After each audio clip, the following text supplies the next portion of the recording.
Report from Santa Fe is made possible in part by grants from the members of the National Education Association of New Mexico, an organization of professionals who believe that investing in public education is an investment in our state's economic future, and by a grant from the Healy Foundation, Taos, New Mexico. Hello, I'm Lorene Mills, and welcome to Report from Santa Fe. Our guests today are Dr. Robin Williams and Dr. Kristin BUNDESEN with amazing tidings of joy and Shakespeare. We're launching on an extraordinary event in Santa Fe. The First Folio is coming here. Could you tell our audience, Kristin, you start, what is the First Folio? How did we get the Shakespeare original documents in Santa Fe? Well, it's a little bit of a long saga, but the First Folio, Shakespeare's First Folio, is the printed collection of plays from 1623. And so this is an original document. It was printed in 1623. The Folger Shakespeare Library in Washington, D.C.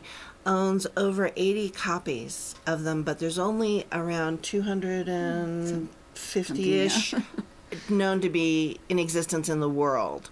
The National Endowment for the Humanities and the Folger Shakespeare Library are sending an original First Folio with 38 of Shakespeare's plays, half of which we wouldn't know today if they hadn't been printed in the folio, to every state in the Union, and Puerto Rico, and D.C., of course.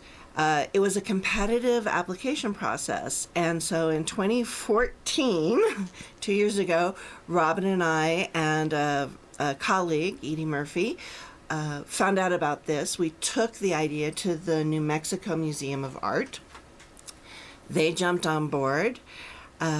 We put together a very competitive application. We rallied the whole community, and the application was successful. So the folio is coming to the museum. And in fact, the Folger Shakespeare Library, when I met with them in August, said that it was the most competitive application they had had in the nation, which was really great for us to feel like we had all that hard work had been noticed. Well done, ladies, because it is an incredible plum. It's a coup for Santa Fe to get, for many people, this will be the only chance they have to see the original Shakespeare documents. It's one thing to have a copy of a copy of a copy, but something is different. The energy of the original is extraordinary. It's a $6 million book. Yeah. Yeah, it's one of the most valuable books in the world, really. And there's a long history of that. You're actually presenting a very famous lecturer about how to tell a real First Folio, and we'll get into some of the events that are coming. You formed something called the International Shakespeare Center in Santa Fe? Yes. And is that... And you have planned all these auxiliary activities. The museum is doing this, and you're doing amazing things. You're doing a treasure hunt. You're doing concerts. You're doing art books based on Shakespeare. You're doing workshops so kids can do comic books of Shakespeare. Plus the plays, plus the sonnets, plus films. Right, and we're not doing it. We're very collaborative. So what we have listed on our site are all the things that we have encouraged others to do, or that others have just come forward to say, oh, we want to do this. So we're kind of the holding place for, what are you doing in Santa Fe that month? It's really quite amazing what's going to be going on that month. So it's called, affectionately, First Folio February. The grand opening is February 5th at the Museum of Art in Santa Fe, and it runs through the 28th. And you've had some lectures leading up to it, and I hope that you will continue the Shakespeare focus, because, a lot of people don't like literature. A lot of people love Shakespeare. It's kind of just very near and dear to our hearts. Yeah, that's an interesting thing in America. We have sort of taken on, long ago, 300 years ago, we took on Shakespeare as our own sort of writer here in America. And there are a couple of lectures about that. The First Folio is going to be open to one page, which is the page of Hamlet's to be or not to be speech. So Kristin's doing a talk on what is the First Folio anyway, and why do we care? And one of the ones I'm doing is on to be or not to be, that's the speech it's open to, but what does that mean anyway? So it's 2 hours of just dissecting that speech so that when you go see it, you say, oh yeah, I get that. I get what it's talking about now. And there's one of the workshops is also Hamlet, because there are 3 versions of even that very speech in 3 different folios. No, 2 quartos. 2 quartos, like paperbacks and then the big one. Much more than I do. 3 different allegedly original versions, yes. Yeah. Among your collaborations are with the London Academy of Music and Dramatic Arts. That's pretty big league, and they are actually doing acting workshops. Yes, from some of the top trainers in the world for actors. They're doing them for actors, but we're also letting in other people who want to see, one, how do you train a Shakespearean actor? What's the difference? What are you doing with them? And also, we have a lot of Shakespeare readers, reading groups in town. And as readers, we want to know what they're teaching actors because it's about the text. How do you read the text? How do you get more out of it? So, 3 workshops from Lambda trainers. Oh, wonderful. And also, there's a New York-based theater group called Duke Dame. And they're going to be presenting... Yeah, so Duke Dame is... What does the word mean? It's a word from a Shakespearean text, and no one knows what it means. In fact, even in the text when they say Duke Dame, somebody says, what is Duke Dame? Oh, it's an invocation to call fools into a circle. Well, that's us. So. But the Duke Dame Ensemble are all London Academy of Music and Dramatic Art trained actors. They're classical actors. The ensemble just won the Best of Fringe Award in New York. They focus on classical work. So they're coming in, they're doing a performance which is sort of a mashup of all the women in Shakespeare's histories, and it's called of Thrones. Dames of Thrones. George Martin. It's Dames of Thrones for this one. That's great. And they didn't even know that George R. R. Martin lived in Santa Fe when they said, this is what we'd like to do. And we went, perfect. Yeah, perfect. Perfect. Yeah. So that was, it's nice that we're going to have the Lambda faculty, the head of drama, the head of the school, and the head of voice, all in Santa Fe offering this high quality, world-class training, and we'll also see the product of that training in the production from Duke Dame. So you're sort of getting the whole continuous thread of what happens. It's pretty remarkable, actually. It is remarkable that we will be really the beating heart of the Shakespearean world. Now, there's one clip that we want to show. You've been doing... What is this series called? And then we're going to show a piece from Antony and Cleopatra. Right. So a member of our board and a newly appointed Associate Artistic Director, Anna Farkas, has been producing a project called 5-Minute Video Shakespeare. And it's eventually we'll have a scene from every play in the canon. It's all filmed in iconic Santa Fe locations. Several local actors, because we have amazing talent locally as well. And the clip that we're going to see is a scene from Antony and Cleopatra where Cleopatra has just found out that the love of her life, Mark Antony, has married, for political reasons, some other woman. Damn.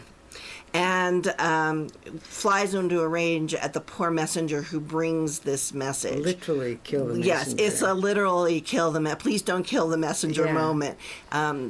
Playing Cleopatra is the amazing Kelly Kernan. And actually Anna Farkas is playing the messenger, and Barbara Hatch is playing Charmian, her lady in waiting. Yeah. So let's take a minute and look at it. Okay, great. Imperial Charmian. Madam, he's married to Octavia. Oh, most infectious pestilence upon thee! What say you? Hence, horrible villain. I'll spurn thine eyes like balls before me. I'll unhair thy head. Thou shalt be whipped in wire and stewed in brine, smarting in the lingering pickle. Gracious madam, I that do bring the news made not the match. Oh, say it is not so. In a province I will give thee, and make thy fortunes proud. The blow thou hadst from me shall make thy peace for moving me to rage, and I will boot thee with what gift beside thy modesty can beg. He's married, madam. Rogue. Thou hast lived too long. Nay, then I'll run. What mean you, madam? I have made no fault. Good madam, keep yourself within yourself. The man is innocent. Some innocence escape not the thunderbolt. Melt Egypt into Nile, and kindly creatures turn all to serpents. Well, you know, the passion in that scene alone, you know, and then there's a lot of stuff about people say, oh, I can't understand it, but you can absolutely understand it. That's one of the issues, isn't it? Kind of the dumbing down of Shakespeare or giving it a facelift. There's that one line from Doonesbury where the beautiful Romeo and Juliet line, hark, what light from yonder window breaks, becomes, oh, wow, look at the moon. You know, so you've done so much work with people reading the works of Shakespeare as written. Yeah. Tell me how your pushback against the people who say, you've got to modernize it. Look at the moon. Yeah, I started my first Shakespeare reading group in 2002, and we're still going. We read an entire play out loud on the first Friday of each month. And we started a public Shakespeare reading group we meet in the Santa Fe University of Art and Design, and we've been meeting there for 5 years. Almost, I think. And then when I was doing my research for my doctorate, oh my gosh, I knew there was more about reading than what's so often told to us today as, oh, you mustn't read the plays. Oh, they only exist on stage. I have a video clip of Ian McKellen saying, oh, no, you must not read the plays. The actors read the plays, but you shouldn't read them. So in my research, I discovered the thousands of Shakespeare reading groups that met regularly over hundreds of years. And there's a correlation between when people are reading Shakespeare and it's part of the popular culture, more people are willing to buy tickets to see performance. And so that's where there's a problem today, since we've been being told for at least 75 years, oh, you mustn't read Shakespeare. We've had the major theater companies have trouble getting people into seats. So the Oregon Shakespeare Festival is sort of rewriting the plays into modern language. We're coming at it from a different angle. If we have more readers, we have more participants for audience. And it's huge. We've had to break into 2 groups on our Sunday afternoons because there are 50 people a week who show up to read Shakespeare. People who have never had Shakespeare before, who were never interested in Shakespeare. Some people who hardly even read a book, but they discover, oh, it's not rocket science. Yeah. And we go very slowly, and we might get through 200 lines, 100 lines in 2 hours, because we make sure we understand what it means. Mm-hmm. But I would also add that, and this is working with adults primarily, although we've had some preteens and teenagers join us in that reading group, but youth Shakespeare troupes, performance troupes. Locally, we have the Upstart Crows of Santa Fe, who we partner with. They do full text Shakespeare. They never cut it. They're doing The Winter's Tale. And I've had a lot of successful experience with developmental learners in college reading Shakespeare. And everyone says, oh, it's too hard, it's too complicated, it's too much, I can't possibly do that. But if a student who's been told they're stupid can get 6 lines of Taming of the Shrew, suddenly they're, loaded for bear. They're like, okay, bring on the Joyce. I'm ready to go. Yeah. And it's a huge college success moment for them. So while we have this theory that it's hard and it's complicated and you need a degree and it's only for universities, it's just completely not true. I was able to trace the path of how that happened, how it got taken away from The people. the rest of us and moved into academia and performance. And how who did that? Oh, it's a long story. It's a dissertation. Yeah, really. As a matter of fact. Well, one of the things, coming back to the schools, and you did a workshop, or you're doing a workshop for educators about how to, so they'll be much more comfortable teaching Shakespeare. And there are events that, kids can come to all of these events. kids can come to all these events. Shakespeare, as Robin says, is not rocket science. None of the events that are being hosted at the museum are exclusively for adults. Some are specifically for children, like the comic book Shakespeare workshop. That's just a brilliant idea. That's Kristin's idea. Well, I've talked to some colleagues about it, and it's a very successful way of getting into the text by visualizing and drawing that visualization, each individual. And so, you know, youth performance, and then next year we're launching a Youth Shakespeare Festival, and we're having guest artists come in from around the country to work with faculty and the students, and it should be lots of fun and very celebratory. Well, I'm particularly glad to hear about your future plans, because I know that you would like to help make Santa Fe, which is like on the cutting edge of so many of the arts, a Shakespeare center. And did not perhaps the Folger Library, which has more Shakespeare than Great Britain does, Right. did they not think about putting an outpost here? Maybe that's something that might happen. Rumor in the future. has it. Rumor. Yeah.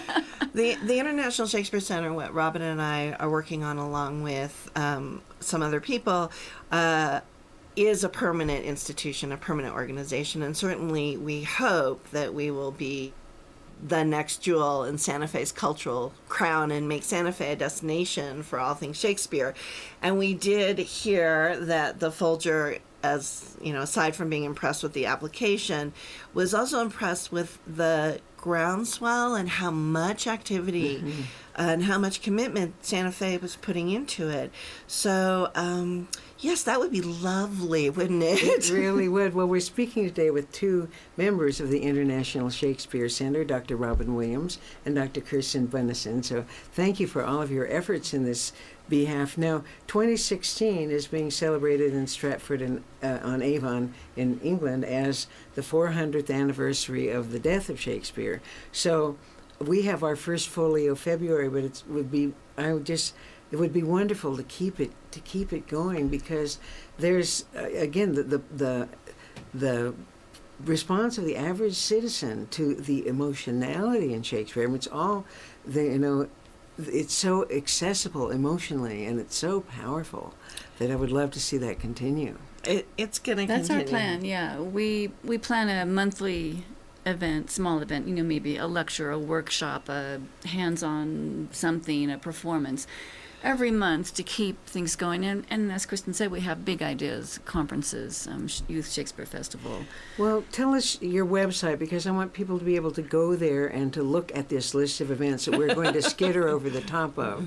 International Shakespeare Center. Okay, good, because the list goes on for pages and pages, and I'm quite enchanted with you are doing a treasure hunt. With all the merchants in downtown, in Santa Fe. They'll have a Shakespeare sign in their window, and you can. I mean, what fun is that? Yeah. And you have concerts in the Rio Rancho. Well, again, they're not all us. We're just helping feed it. It's a collaboration. No, I'm just cooperative marketing, support, the whole thing. But the people are coming up with all these. Yes. And Tom Leach at the museum has done this thing with a book arts group, and they're all creating books to do with Shakespearean he asked me to themes. help curate that with him. Yeah. We've been working on that.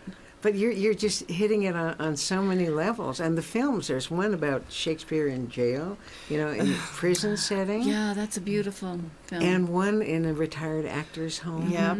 Doing Midsummer Night's Dream. There's several beautiful films that are happening. And we also wanted to, as part of our mission of collaboration, and we're bringing in actors from New York and trainers from London, we did not want to exclude our great local actors and directors, so we developed a program called Director's Cuts, Speak the Speech, where 10 or 12 directors in town are choosing their own actors and doing a 10-minute piece from Shakespeare focusing on the language. How does that director pull the language out of the actors? So that will be also at the St. Francis Auditorium. Well, you're also bringing in international scholars. One of them is Dr. Rasmussen, who has like 12 billion hits on his website. He's the scholar who determines the veracity of a... He's one of many scholars Yeah. whose mission in life is to verify authenticity of Shakespearean texts or early modern texts. Just to be clear, we didn't bring him in. He's part of the I'm overall. sorry. That's okay. I'm just so enthused. It's part of First Folio February. That's Yes, what it's and part of First Folio February. But an aspect of that is that nobody's saying I did this and you did that. No. It is this joyous offering Yeah. of all things Shakespeare. People So wanna if get I say involved. you, I'm saying everyone who loves Shakespeare, and I know your efforts have been really important, and the museum has done a lot too. But what a gift for New Mexico. Yes. You know, I think people should just come up here, move up here for the month and do everything. Well, we hope they come for the month, and we hope they go to as many things as possible, but we'll also have a summer repertory season at the end of August 2016. We're going to have an academic conference in the spring of 2017. We're hoping to do a summer seminar series, the very intensive faculty development summer seminar series in 2017. And another repertory theater season sort of after the operas close down, so there's a reason to stay in town and keep going. So yes, tons of stuff lasting a long time. and a national reading initiative to develop reading groups. And when I say reading, I mean specifically out loud and in community, not sitting all by yourself. Yeah. That But doesn't work. our ultimate goal, what we would love a big building, after we... It will take several. Maybe It'll take something years, round that looks a little bit like the Globe Theater. Oh, gee, maybe. because we have so much great local theater, but nobody comes to Santa Fe as a destination to see theater, and that's But they always do been for the opera, they do right. For the music, International Music, the Chamber for Music Festival. folk art and Exactly. Indian market. Why not have a... And the theater landscape in Santa Fe is changing right now. It's going through a lot of morphing, so we're hoping to be part of that to create something big, a focal point that reaches out to all the other theater in town. Some of the workshops that was just so tantalizing to me. One was the role of women in taking Shakespeare across America. Yes, well, not just Shakespeare Across America, that's the talk I'll be giving, but amazingly, because women have always been so involved in Shakespeare historically in the 1700s, the 1800s, the 1900s, and there are comments from lecturers who say, oh my gosh, if you give a lecture on Shakespeare, 98% of the audience is women. And women, because women were so involved with Shakespeare, it was one of the stumbling blocks to getting Shakespeare into the Academy. Because if women could do it... Then it wasn't worth serious study at the university level, right. don't you know? So it led to having to make Shakespeare difficult. We had to make Shakespeare difficult to give it its proper place in university. And that was part of the process of making us all think, oh, it's too hard for us. Oh my goodness. Well, I have to say, though, I've read Robin's doctoral dissertation, and I was astounded by how often and how much research and evidence she had found for on the covered wagons during the westward expansion of the United States. There was room for very little, right? You had to take food, you had to take clothes. Right. 2 books were the only books. The Bible and Shakespeare. Oh. Sometimes no Bible, just Shakespeare. And that was fairly remarkable. The Victorians had a big, the family reading circle was very important, which my daughter wants to start in her family, where every night it was just standard thing. It was every family was supposed to do this, was to get together and read aloud to each other in the evenings. And a big part of that was Shakespeare. So kids just grew up with reading Shakespeare and hearing it spoken aloud. What light through the window breaks, floating through their bedtime dreams. Yeah. Well, we just have a couple of minutes left. So, this is a statewide broadcast. There are people all over the state that are hearing this. I would like you to call out to them and tell them what they can experience when they come up for First Folio February. Yeah. Well, You're much more eloquent. You go. Stop it. I think that International Shakespeare Center would be thrilled to see people from across the state, in fact, from across the region. And although there will be a First Folio exhibited in Arizona at some point, and one in Texas at some point, and one in Nevada at some point, in Utah, it would be great for people to come and just allow themselves to relax and enjoy and engage. And this isn't sit back and let people talk at you about Shakespeare or see something in a dark room and hope you get it, but that you sort of feel comfortable rolling up your sleeves, digging in, and really munching down on all this great text and ideas that Shakespeare has given us. It's one of the most influential texts in the world. It's translated in more languages than we can count. Even Klingon. It's my favorite. Yeah, that's my favorite factoid. You've never seen Hamlet unless you've seen it in the original Klingon. It's a line from one of the Star Trek movies. So we would hope that people in Las Cruces and Portales and Las Vegas and Albuquerque and pretty much everywhere. And don't we have a little tiny ghost town? Oh, Shakespeare, a town of Shakespeare. Shakespeare, New Mexico. Yeah. So they should come too. And go to a lecture, go to a concert, see a workshop. The London Academy of Music and Dramatic Art, they trained Benedict Cumberbatch. They trained John Lithgow. They trained all these famous actors that we see. Come see what that's like and ask questions of these people. They're going to be here. It's an amazing resource. You're right. She's pretty... I'm sorry. I'm being really into it. And do you have anything to add after that? No, I've heard too many people say, oh, Shakespeare, we've been told for so many years that we're too dumb for Shakespeare, and we're not. Knowing that coal miners and shopkeepers and children have been reading Shakespeare until we were told not to read it anymore. It's accessible. You just have to give it a moment. And it's like anything else. Riding a bike takes a few moments. Learning to like opera takes a few moments. Learning to read in the first place, it takes a while. Yeah. So it is rich and strong enough that it does take a little bit of effort. But so what? It's worth the effort. It is. Well, I'm so grateful to you, Dr. Kristin BUNDESEN, and Thank you, Dr. Lorraine. Robin Williams. Thank you. Thank you so much for telling us about this. Let's just recap. First Folio February, the opening is February 5th at the Museum of Art, and it runs through the 28th. If they go to your website, internationalshakespeare.center. They can then go to events. You can see all of these extraordinary offerings that the community is putting forth in honor of Shakespeare. So thank you for all of your work. Thanks, Thank Lorraine. you. And I'm Lorene Mills. I'd like to thank you, our audience, for being with us today on Report from Santa Fe. We'll see you next week.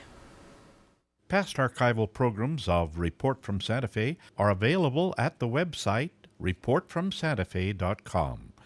If you have questions or comments, please email info@reportfromsantafe.com. Report from Santa Fe is made possible in part by grants from the members of the National Education Association of New Mexico, an organization of professionals who believe that investing in public education is an investment in our state's economic future, and by a grant from the Healy Foundation, Taos, New Mexico.